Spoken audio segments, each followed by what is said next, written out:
یار بد بدتر بود از مار بد، کہا جہاں تک ہو سکے برے کی صحبت سے بچ، کہا برے کی صحبت برے سانپ سے بھی زیادہ خطرناک ہے۔ پھر فرمایا اگر سانپ لڑ جائے تو انسان کی موت واقع ہو جاتی ہے، زندگی کو خطرہ ہے، اور اگر برا یار لڑ جائے تو ایمان کو بھی خطرہ ہوتا ہے۔ اس لیے ان لوگوں کی صحبت سے دور رہنا اور نفور رہنا، اس کی ہی ترغیب دی گئی ہے۔ بلکہ زندگی کے شب و روز میں انسان جب بھی کسی سے دوستی کا تعلق جوڑنے لگے تو اس کو پہلے اس کے عقائد اور اس کی سوچ دیکھنی چاہیے۔ حضرت علی المرتضیٰ رضی اللہ تعالیٰ عنہ کے قول کے مطابق 15 سال سے لے کر 20 سال تک کی جو عمر ہے یہ انتہائی اہم عمر ہے، اور اس عمر کے اندر اپنی اولاد پر خصوصی نگہداشت رکھنے کی ضرورت ہے کہ ان کی صحبت، مجلس اور دوستی کسی برے شخص سے نہ ہونے پائے۔ ساری زندگی انسان کی جو ہوتی ہے وہ ان 5 سالوں کے اندر ترتیب پاتی ہے، پوری زندگی پر ان 5 سالوں کی صحبتوں کی چھاپ رہتی ہے۔ اس لیے ہمیں پوری شدت اور کوشش کے ساتھ اور محنت کے ساتھ ان ایام میں اپنی اولاد جب ان ایام سے گزر رہی ہو تو ان کی صحبت اور سنگت کو دیکھنا چاہیے، آنکھیں بند کر کے نہ بیٹھ جائیں، بلکہ دیکھیں کہ ہماری اولاد کہاں بیٹھتی ہے اور کہاں اٹھتی ہے۔ بلکہ اولاد ابھی عمر کے اس حصے میں ہے کہ اپنے نفع نقصان کو نہیں جانتی، ان کے لیے ترجیحات خود مقرر کریں، اور اچھے دوست اور اچھے لوگ اور اللہ والے لوگ تلاش کر کے ان کی مجالس کے اندر ان کو خود بٹھا کے آئیں تاکہ ان کی برکات ان کو نصیب ہوں، ورنہ اگر یہ دن ان کے برباد ہو گئے تو ساری زندگی ان کی برباد ہو جائے گی۔ تو دوستی، تعلق اچھے لوگوں کے ساتھ ہی یقیناً فائدہ بخش ہوتا ہے۔ آقا کریم علیہ السلام نے اس کو ایک مثال سے سمجھایا، فرمایا اچھے بندے کی صحبت کی مثال خوشبو بیچنے والے کی طرح، کہا 3 چیزوں میں سے ایک چیز ضرور ہوگی، یا تو یہ وہ اسے خوشبو کا تحفہ دے دے گا کیونکہ اس کے پاس خوشبو وافر ہے، کچھ اسے دے دے گا بغیر کسی پیسے کے، اور یا یہ خوشبو سے لے لے گا، اور فرمایا یا نہ وہ دے گا اور نہ یہ لے گا، لیکن جب تک بیٹھا رہے گا خوشبو میں بسا رہے گا، اس کے مشام جام معطر رہیں گے۔ اور برے بندے کی صحبت کو ایک مثال سے سمجھاتے ہوئے فرمایا کہ جس طرح لوہار کی بھٹی ہوتی ہے، یا تو کوئی چنگاری اڑ کر اس کے کپڑوں پہ پڑے گی اور کپڑے جل جائیں گے، بدن کے جلسنے کا اندیشہ بھی ہے، اور اگر یہ نہیں تو کم از کم جتنی دیر تک بیٹھا رہے گا اس کے دھوئیں سے اور اس کے تعفن سے اس کو تکلیف پہنچتی رہے گی۔ اس لیے اچھے بندے کی صحبت کا رنگ اپنا ہے۔ حضرت شیخ سعدی شیرازی فرماتے ہیں کہ میں ایک حمام میں گیا، ایک مٹی تھی وہاں پڑی ہوئی تھوڑی سی، میں نے دیکھا اس سے خوشبو آ رہی ہے، میں نے کہا تو مشک ہے، عنبر ہے، تیرے سے خوشبو آ رہی ہے۔ اس مٹی نے کہا ہوں تو میں مٹی، مجھے اپنی اوقات اچھی طرح یاد ہے، میں مٹی ہوں، میری ذات مٹی ہے، لیکن میرے اندر سے جو خوشبو تمہیں آ رہی ہے اس کی وجہ یہ ہے چند دن تک میں پھول کے قدموں میں بیٹھی رہی، جمال ہم نشیں در من اثر کر وگرنہ من ہما خاکم کے ہستم، میرے ہم نشیں کا جمال میرے اندر سرایت کر گیا، اثر کر گیا، ورنہ۔ السلام علیکم، ذکر حبیب لا رہا ہے آپ کے لیے مولانا ثاقب رضا مصطفی کے اولڈ اور لیٹسٹ بیان۔ مولانا ثاقب رضا کے بیان سننے کے لیے ہمارے اس چینل کو سبسکرائب کریں اور بیل آئیکن کو آل پہ پریس کریں تاکہ ہمارے نئی آنے والے جو بھی بیان ہیں وہ آپ کو مل سکیں۔ نیکی کی بات شیئر کرنا صدقہ جاریہ ہے جو نسلوں کو سنوار دیتا ہے۔ جزاک اللہ خیرہ۔ مجھے اچھی طرح یاد ہے کہ میری اوقات کیا ہے، اور میں ہوں مٹی ہی، لیکن پھول کی صحبت نے مجھے یہ چمک اور یہ روشنی اور یہ اجالے دے دیے کہ میں آج جو ہے وہ خوشبو دے رہی ہوں۔ تو اچھے بندے کی صحبت یقیناً بندے کو اچھا کرتی ہے۔ صحبت صالح ترا صالح کنند، صحبت طالع ترا طالع کنند۔ تو یہود و نصارہ کی صحبت یقیناً مسلمانوں کا سب کچھ لوٹ لے، اس لیے منع فرمایا خبردار ان کے قریب نہ بیٹھنا، ان سے دوستی نہ لگانا۔ ہاں ان سے کاروبار کرنا جائز ہے، لیکن ایک ایک لمحہ تمہارے ذہن میں یہ بات ہونی چاہیے کہ ہم ان کے دشمن ہیں اور یہ ہمارے دشمن ہیں۔ اگر یہ بات رہے گی تو ان کی صحبت بد کے اثرات ظاہر نہیں ہوں گے، لیکن اگر دوستی کا رنگ چڑھنے لگے گا ان ملاقاتوں کو تو نتیجتاً یہ ہے کہ دین ایمان سب کچھ برباد ہو جانے کا اندیشہ ہے۔ اس لیے منع فرما دیا کہ ان سے دوستی نہ لگانا، بے شک جس نے ان سے دوستی لگائی وہ انہی میں سے شمار ہوگا، بے شک اللہ تعالیٰ ظالم قوم کو ہدایت نہیں عطا کرتا۔ فَتَرَى الَّذِينَ فِي قُلُوبِهِم مَّرَضٌ يُسَارِعُونَ فِيهِم، وہ لوگ جن کے دلوں میں بیماری ہے، نفاق کی بیماری ہے، یسارعون فیہم، وہ ان کی دوستی میں سرعت کرتے ہیں، جلدی کرتے ہیں، بھاگ بھاگ کر ان سے تعلق جوڑنا چاہتے ہیں، ان کی کوشش ہوتی ہے کہ ہمارا ان سے دوستی کا رشتہ جڑ جائے۔ کون لوگ؟ جن کے دل میں نفاق کی بیماری موجود ہے۔ اب اگر ان سے کہا جائے کہ میاں ان سے دوستی کیوں لگا رہے تو ان کے دلائل ہوتے ہیں، یقولون، کہتے ہیں، نخشا ان تصیبنا دائرہ، ہم اس لیے ان سے دوستی لگا رہے ہیں کہ کسی آنے والی مصیبت سے بچ جائے، ہمارے اوپر کوئی آزمائش نہ آ جائے، کوئی گردش نہ آ جائے۔ اگر ہم نے ان سے دوستی نہ لگائی تو ہمیں خطرہ ہے اپنی معیشت کا، ہمیں خطرہ ہے اپنے حالات کا، دنیا کی منڈی میں ہم تنہا رہ جائیں گے، ہمارا سماجی بائیکاٹ کر دیا جائے گا، ہم پتھر کے زمانے میں دھکیل دیے جائیں گے۔ اس طرح کے دلال تراشتے ہیں اور کہتے ہیں کہ ہم اس لیے دوستی لگاتے ہیں نقشہ ہم ڈرے ان تصیبنا دائرہ، کہ ہمیں کوئی گردش نہ آلے۔ فعسى الله ان ياتي بالفتح او امر من عنده فيصبحوا على ما اسروا في انفسهم نادمين۔ ان قریب اللہ تعالیٰ مومنوں کو فتح عطا فرما دے، ممکن ہے کہ اللہ مومنوں کو فتح عطا کر دے، او امر من عنده، یا اپنی جناب سے کوئی اور چیز عطا کر دے۔ فَيُصْبِحُوا عَلَى مَا أَسَرُّوا فِي أَنفُسِهِمْ نَادِمِينَ، یہ دوستی گانٹنے والے اور اپنے دل کے اندر وہ چیزیں رکھنے والے یہ دیکھتے رہ جائیں گے اور شرمسار ہو جائیں گے، اور اللہ مومنوں کو سرخرو فرما دے گا۔ اور ایک وقت آنے والا ہے کہ جب اہل اسلام کو اللہ تعالیٰ ایسی کامیابی عطا فرمائے گا کہ دنیا کے خطے پر ایک بھی یہودی قائم نہیں رہے گا۔ حضرت عیسیٰ علیہ السلام تشریف لائیں گے، حضرت امام مہدی کے عساکر میدان میں آئیں گے، خنزیر کو قتل کیا جائے گا، صلیب کے نشان کو توڑا جائے گا، اور کتب حدیث میں موجود ہے اللہ تعالیٰ ایسی اعانت فرمائے گا اہل اسلام کی، اگر کسی جھاڑی کے پیچھے یا پتھر کی اوٹ میں کوئی یہودی چھپا ہوا، وہ پتھر مسلمان مجاہد کو آواز دے کے کہے گا ادھر آ، میرے پیچھے یہودی چھپا ہوا ہے۔ اور جب دنیا سے آخری یہودی قتل کر دیا جائے گا تو دنیا کا امن قائم ہو جائے گا، حتیٰ کہ سانپ انسانوں کے اندر پھریں گے لیکن ڈسیں گے نہیں، بھیڑیا اور بکری ایک گھاٹ پہ پانی پئیں گے لیکن بکری کو بھیڑیے سے خطرہ نہیں ہوگا۔ دنیا کے امن کی ضمانت ہے جب آخری یہودی قتل ہوگا۔ جب تک یہود موجود ہیں پوری دنیا کے اوپر امن قائم نہیں ہو سکتے۔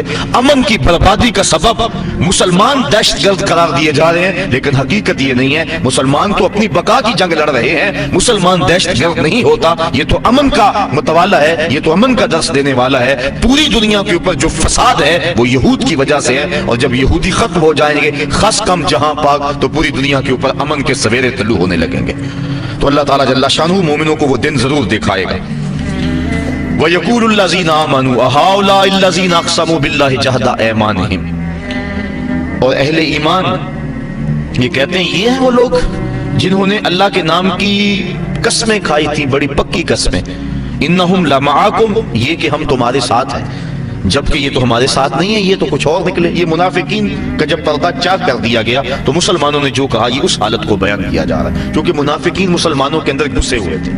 آقا کریم علیہ السلام کی ستر پوشی کی عادت تھی اور آقا کریم نہیں چاہتے تھے کہ ان کو رسوا کریں۔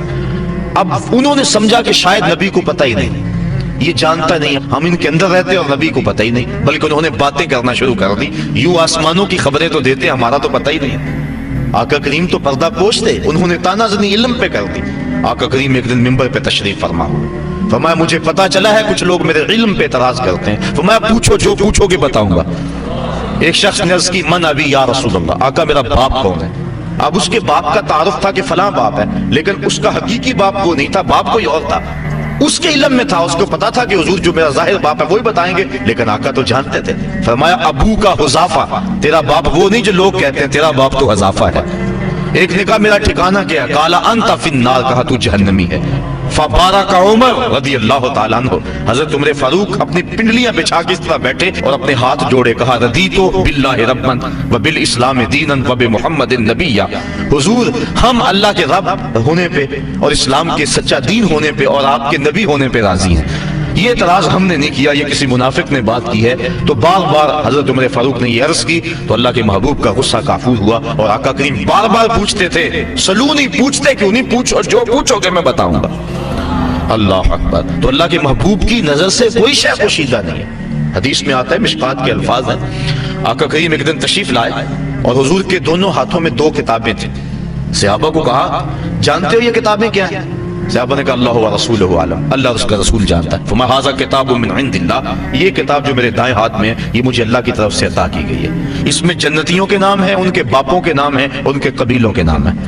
اور فرمایا یہ جو کتاب ہے میرے بائیں ہاتھ میں یہ بھی مجھے اللہ کی طرف سے دی گئی ہے، اس میں جہنمیوں کے نام ہیں، ان کے باپوں کے نام ہیں، ان کے قبیلوں کے نام ہیں۔ تو نگاہ سے کوئی شے پوشیدہ نہیں ہے۔ نبی جس کو اللہ نے اتنا بڑا منصب دیا بھلا اس کو بتلایا ہی نہیں ہے، یہ کیسے ہو سکتا ہے؟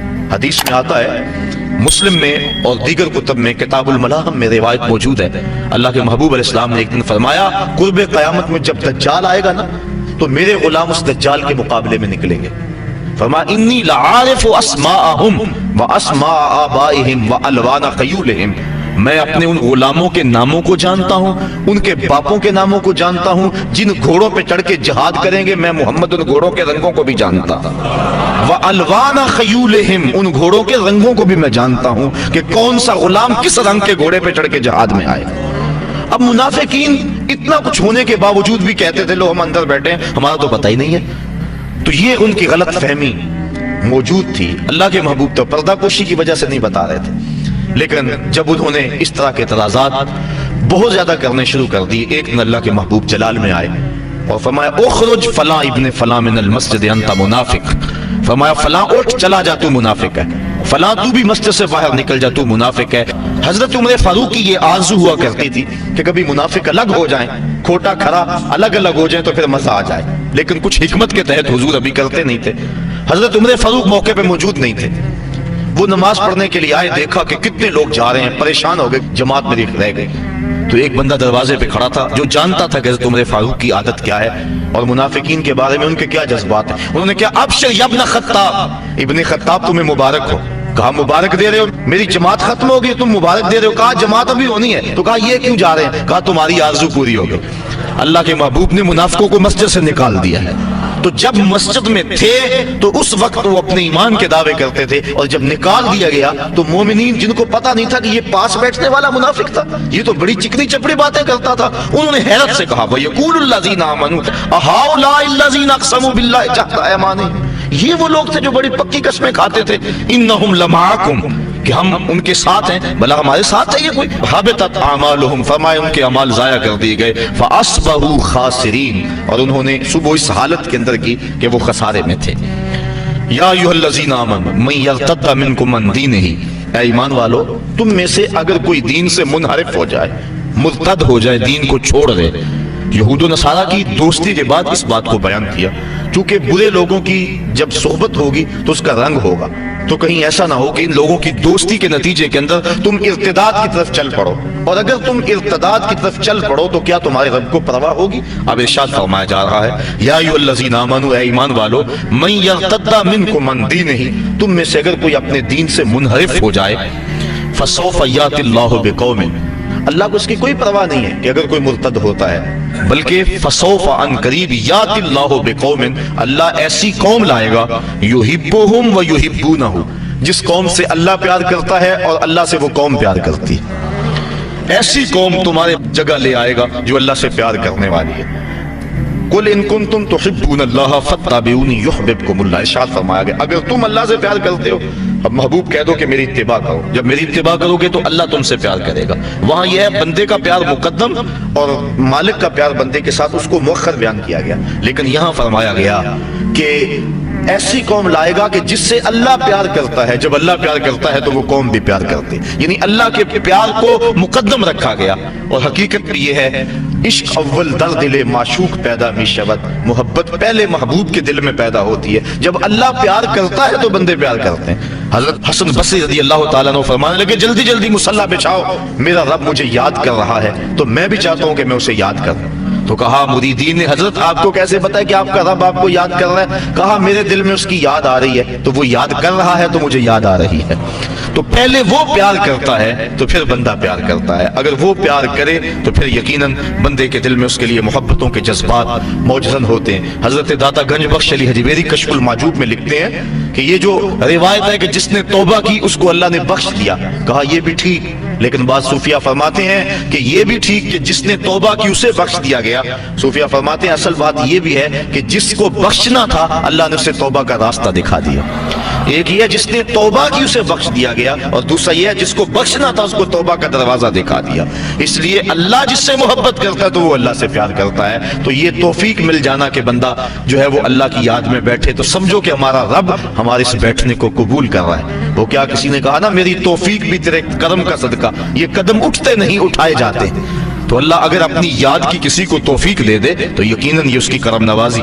آگے فرمایا اذلۃ علی المؤمنین عزۃ علی الکافرین، ان کی ایک نشانی تو یہ ہے کہ اللہ ان سے پیار کرتا ہے اور وہ اللہ سے پیار کرتے ہیں۔ دوسری نشانی اذلۃ علی المؤمنین عزۃ علی الکافرین، وہ مومنوں پر نرم ہیں اور کافروں پہ سخت ہیں۔ ایسی قوم پیدا کرے گا جو کافروں پر سخت ہوگی اور مومنوں پہ نرم ہوگی۔ ہو حلقہ یارہ تو بریشم کی طرح نرم، رزق میں حق و باطل ہو تو فولاد ہے مومن۔ یہ مومن کی خصوصیت ہے کہ کافر کے مقابلے میں وہ سختی دکھاتا ہے۔ اگر مومن کافر کے مقابلے میں نرمی دکھانے لگ جائے تو اس کے روب ختم ہو جاتے ہیں اور ہوا اکھڑ جاتی ہے۔ اس لیے ہمیشہ وہ کافر کے مقابلے میں سختی کے ساتھ ڈٹا رہتا ہے۔ اس وقت اس کو حالت قیام کا درس دیا گیا، لیکن جب اپنے مومن بھائیوں سے ملے تو اس کی حالت پھر انتہائی نرم ہوتی ہے۔ مسافے زندگی میں سیرت فولاد پیدا کر، اقبال نے کہا تھا مسافے زندگی میں سیرت فولاد پیدا کر، شبستان محبت میں حریر و پرنیاں ہو جا، گزر جا بن کے سیلے تند رو کو ہو بیاباں سے، گلستہ راہ میں آئے تو جوئے نغمہ کہاں ہو جا۔ جب راستے میں پہاڑ آئے تو ٹکرا جا ان سے، اور جب راستے میں کوئی باغ آ جائے تو اس پانی کو کہا جا رہا ہے کہ اب تو سیلاب نہ بن بلکہ جوئے نغمہ خاں بن جا، گیت گاتی ہوئی ندی بن جا اور اس باغ سے یوں گزر۔ تو جب اپنوں سے ملتے ہیں تو ان کی محبت مثالی ہوتی ہے، اور جب کافر کے مقابلے میں ہوتے ہیں تو سخت ہوتے ہیں۔ اگر قوم کا مزاج یہ ہو جائے کہ کافروں سے نرمی اور اپنوں سے سختی، تو پھر اللہ کے عذاب کا انتظار کرنا چاہیے۔ یجاہدون فی سبیل اللہ، ان کی ایک صفت یہ ہے کہ وہ اللہ کے راہ میں جہاد کرتے ہیں۔ کافروں کے مقابلے میں سرحدوں پر جو لڑائی لڑی جاتی ہے اس کو عربی میں قتال کہتے ہیں، اور جہاد جد و جہد دین کو کہتے ہیں۔ اعلاء کلمت الحق کے لیے جو بھی محنت کی جائے، جد و جہد کی جائے، اس کو جہاد کہتے ہیں۔ اس قتال کو بھی جہاد شامل ہے کیونکہ یہ بڑا وسیع المفہوم لفظ ہے جہاد۔ اور اس کے علاوہ جو بھی راہ دین میں جد و جہد کی جائے اس کو شریعت اسلامیہ میں جہاد کہا جاتا ہے۔ تو کہا وہ راہ خدا میں جہاد کرتے ہیں۔ ولا یخافون لومۃ لائم، اور اس راستے میں کسی ملامت کرنے والے کی ملامت سے ڈرتے نہیں ہیں، بلکہ جب بندہ اس راستے کا مسافر ہو جاتا ہے اسے کسی ملامت کرنے والے کی ملامت کا خوف نہیں ہوتا، بلکہ اس ملامت سے اس کو ایک لذت آتی ہے۔ حضرت ابو ذر غفاری رضی اللہ تعالیٰ عنہ فرماتے ہیں کہ میں حضور کی خدمت میں دار ارقم میں حاضر ہوا، رہنے والے مدینے کے تھے لیکن آئے مکہ المکرمہ، ابتداء اسلام تھا۔ حضور کی خدمت میں حاضر ہوا بیعت اسلام کی۔ دو چیزوں پر حضور نے مجھ سے وعدہ لیا، ایک تو حق کہنا چاہے کچھ بھی ہو جائے، اور دوسرا اللہ کے راستے میں کسی ملامت کرنے والے کی ملامت سے نہیں ڈرنا۔ میں نے بیعت کر کے کہا حضور اگر اجازت ہو تو باہر نکل کر اپنے ایمان کا اعلان نہ کروں۔ حضور فرمایا ابھی حالات ایسے نہیں، ابھی اپنے ایمان کو مخفی رکھو۔ عرض کی حضور ابھی تو میں نے آپ سے وعدہ کیا ہے کہ حق کہنا ہے چاہے قیامت آ جائے۔ آقا کریم فرمایا اچھا پھر تمہاری مرضی۔ حضور بھی پرکھنا چاہ رہے تھے، کہا اچھا پھر تمہاری مرضی۔ حضرت ابو ذر غفاری کی سنیے، کتب سیر میں واقعہ موجود ہے۔ کہتے ہیں میں سین حرم میں آیا، کیا دیکھتا ہوں کہ صنادید قریش نشستیں جمائے بیٹھے ہیں اور ان کے چیلے چانٹے ان کے ارد گرد جو ہے وہ حلقوں میں بیٹھے ہوئے ہیں۔ میں کعبۃ اللہ کے ساتھ ٹیک لگا کے زور سے کہا لوگو سن لو، میں اللہ کی توحید کا اقرار اور مصطفیٰ کی رسالت کا اقرار کرتا ہوں۔ کہتے ہیں یہ لفظ میرے ابھی مکمل نہیں ہوئے تھے کہ میرے اوپر لوگ ٹوٹ پڑے اور اتنا مارا کہ میرے لخت لخت سے خون بہنے لگا۔ حضور کے چچا حضرت عباس بن عبد المطلب رضی اللہ تعالی عنہ وہ وہاں موجود تھے، ابھی اسلام کی دولت سے مالا مال نہیں ہوئے۔ انہوں نے کہا لوگو اپنی معیشت پہ ترس کھاؤ اور اس شخص کو چھوڑ دو۔ تم جانتے نہیں یہ شخص کون ہے؟ یہ بنو غفار کا شخص ہے، اور بنو غفار مدینے میں رہائش پذیر قبیلہ ہے۔ تمہاری معیشت کا انحصار تجارت پہ ہے، اور تجارت بھی شام کی، اور شام کا جو راستہ ہے وہ مدینے کے قریب سے گزرتا ہے۔ اگر تم نے اس شخص کو قتل کر دیا تو تمہارے شام کی طرف جانے والے قافلے غیر محفوظ ہو جائیں گے اور تمہاری معیشت جو ہے وہ کمزور پڑ جائے گی۔ اس پہ رحم نہ کرو، اپنی معیشت پہ ترس کھاؤ، اسے چھوڑ دو۔ لوگوں کے ذہن میں یہ دلیل سمجھ میں آئی، لوگوں کے نے قبول کیا اور کہتے ہیں مجھے چھوڑ دیا۔ اب سنیے لفظ حضرت ابو ذر غفاری کی، کہتے ہیں میں نے آب زمزم سے زخموں کو دھویا، ایک چادر لی، سین حرم میں لیٹ گیا رات گزارنے کے لیے، لیکن ساری رات گزر گئی مجھے نیند نہ آئی۔ کیوں نیند نہ آئی؟ کہ زخم زیادہ تھے، درد ہو رہا تھا، یقیناً یہ بات بھی ہوگی، لیکن حضرت ابو ذر غفاری کے نیند نہ آنے کا سبب خود بیان کرتے ہیں۔ کہا مار کھانے میں اتنا مزہ آیا تھا کہ میرا جی چاہتا تھا دوبارہ دن چڑھے، وہ پھر آئے اور پھر میں اعلان کروں، اور جو حال میرے ساتھ کل ہوا تھا دوبارہ پھر ہو۔ وہ مزہ دیا تڑپ نے میری آرزو ہے یارب، میرے دونوں پہلوؤں میں دل بے قرار ہوتا۔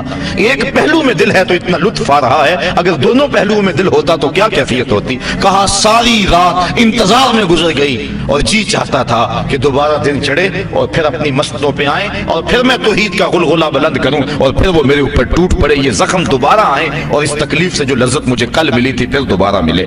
کہا پھر جب صبح ہوئی اور وہ آ کے بیٹھ گئے، میں نے دوبارہ کھڑے ہو کے وہی اعلان کیا اور میرے اوپر ٹوٹ پڑے، پھر مزاحم ہوئے حضور کے چچا، اور اگلے دن پھر رات میری بڑی مشکل گزری اور میں یہ انتظار کرتا رہا دن چڑھے تو پھر توحید کا اعلان کروں۔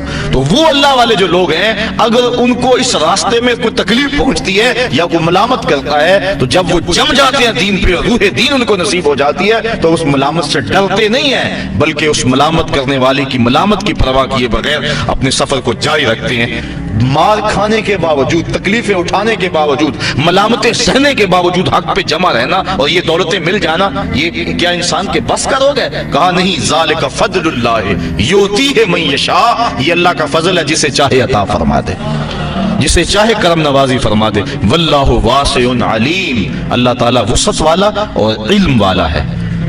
اب انسان کو منع کر دیا، یہود و نصارہ سے دوستی نہیں کرنی، جو اللہ کے دشمن ان سے دوستی نہیں کرنی، آگے منع کر دیا کہ اہل کتاب سے بھی دوستی نہیں رکھنی، کفار سے بھی دوستی نہیں رکھنی۔ انسان تو معاشرتی حیوان ہے، کسی سے دوستی ہوگی تو زندگی گزرے گی۔ جب دوستی، ان سب کی دوستی سے ممانعت کر دی گئی تو پھر یاری کس سے لگائے، دوستی کس سے لگائے؟ ویسے تو بندہ جی نہیں سکتا، اکیلا تو رہ نہیں سکتا۔ کہا آؤ بتائیں کس سے دوستی لگانی۔ انما ولیکم اللہ ورسولہ، بے شک تمہارا دوست اللہ اور اس کا رسول ہے۔ آؤ ان سے دوستی کا ناطہ جوڑ لو۔ دنیا داروں سے دوستی لگاؤ گے، بعد میں بے وفائی کا زخم اپنے سینے پہ لے کر روتے رہو گے کہ ہم جن کے لیے مرے تھے وہ وضو کرتے رہے اور جنازہ بھی نہ پڑا، پھر کیا کچھ کہتے پھرو گے۔ آؤ ان سے دوستی لگاؤ جو دنیا پر بھی اور آخرت پر بھی وفا کی ریت کو نبھاتے ہیں۔ انما ولیکم اللہ، بے شک تمہارا دوست اللہ ہے، ورسولہ، اور اس کا رسول ہے، والذین آمنوا الذین یقیمون الصلاۃ، اور وہ اہل ایمان ہیں جو نماز پڑھتے ہیں، نماز قائم کرتے ہیں، وَيُؤْتُونَ الزَّكَاةَ، اور زکوٰۃ ادا کرتے ہیں، وَهُمْ رَاكِعُونَ، اور ان کے دل اللہ کے حضور جھکے ہوئے ہیں۔ وہ ہے تمہارے دوست اور ان سے دوستی تمہیں نفع دے گی۔ وَمَن يَتَوَلَّ اللَّهَ وَرَسُولَهُ، اور جو اللہ اور اس کے رسول سے دوستی لگائے، وَالَّذِينَ آمَنُوا، اور اہل ایمان سے دوستی لگائے، فَإِنَّ حِزْبَ اللَّهِ هُمُ الْغَالِبُونَ، بے شک اللہ کا گروہ ہی غالب ہے اور غلبہ اسی کے پاس ہے اور وہی غلبہ دینے والا ہے۔ تو اہل اسلام کو ان کو راہ عمل دی گئی اور بتایا گیا تم نے کس سمت پہ چلنا ہے، کہیں غلط فہمی میں اپنا سب کچھ برباد نہ کر بیٹھیں۔ اسلام نے ان کو راہ عمل دے دیا کہ غلبہ تو اسلام کے پاس ہی ہے اور حق ہی غالب رہتا ہے، باطل چند دنوں کے لیے پنپتا ضرور ہے لیکن جو ہے وہ حقیقی طور پہ فتح حق کوئی ہوا کرتی ہے۔ ہارون رشید گیا نا قبرستان کے قریب سے گزرا تو وہاں بہلول بیٹھا ہوا تھا۔ یہ مشہور مجازی بحث ہے، مجذوب اس کو کہتے ہیں کہ تجلیات کے وفود سے جس کا شیشہ عقل ٹوٹ جائے اس کو مجذوب کہتے ہیں، اور لوگ اسے پاگل کہتے ہیں لیکن اصل میں عقل مند یہ ہے۔ تو بہلول بیٹھا تھا قبرستان میں، تو ہارون رشید گزرا تو بہلول نے توجہ نہ دی، تو ہارون رشید نے چاہا کہ میں اس کو دکھاؤں کہ میں محل کیا ہوتے ہیں، تخت و تاج کیا ہوتے ہیں۔ اس نے دعوت دی، بہلول آؤ نا ذرا بغداد میں، شہر کی رونقیں دیکھو، محلات کی زندگی دیکھو۔ تو حضرت بہلول نے جو جواب دیا بڑا خوبصورت تھا، کہا شہر والے سارے ادھر آ رہے ہیں، میں شہر کیا لیتا ہوں، تم مجھے شہر بنا رہے ہو اور شہر والے سارے روز ادھر آ رہے ہیں، تم قدموں پہ اٹھا کے روز میں ادھر لاتے ہو اور میں شہر چلا جاؤں۔ تو بادشاہ کی بولتی بند ہو گئی۔ یہ بہلول بھی اسی قبیلے کا فرد تھا، دجلہ کے کنارے مٹی کے گھروندے پاؤں پہ بناتا اور انہیں مسمار کر دیتا ہے۔ وہ کبھی آپ نے دیکھا ہوگا کہ بچے ریت میں اپنا پاؤں رکھ کر کے اوپر سے ریت تھپک لیتے ہیں اور پھر پاؤں ہولے سے نکال لیتے ہیں، بچ جائے تو بڑے خوش ہوتے ہیں، اور جب کھیل ختم ہو جاتے ہیں تو اسے گرا دیتے ہیں اپنے ہاتھوں سے۔ بہلول بھی اسی شغل میں لگا ہوا ہے، بہلول یہ کام کر رہا ہے، گروندے بناتا ہے گراتا ہے، گروندے بناتا ہے گراتا ہے۔ بادشاہ گزرا، پوچھا بہلول کیا کر رہے ہو؟ ہنس کے کہا جنت کے مکان بنا رہا ہوں۔ کہا بیچتے ہو؟ ہاں بیچتا ہوں۔ کتنے کا؟ 10 روپے کا، سیل لگائی ہوئی ہے۔ بادشاہ مسکرا کے گزر گیا، دیوانہ ہے، مجنون ہے، اپنی موج میں لگا ہے۔ پیچھے سے ملکہ زبیدہ بھی آ رہی تھی، اس نے بھی دیکھا، کہا بہلول کیا کر رہے ہو؟ کہا جنت کے مکان بنا رہا ہوں۔ کہا بیچتے ہو؟ ہاں 10 روپے کا بیچتا ہوں۔ 10 روپے بادشاہوں کے لیے کیا ہوتے ہیں؟ 10 درہم نکالے، اس کو دیا، اس نے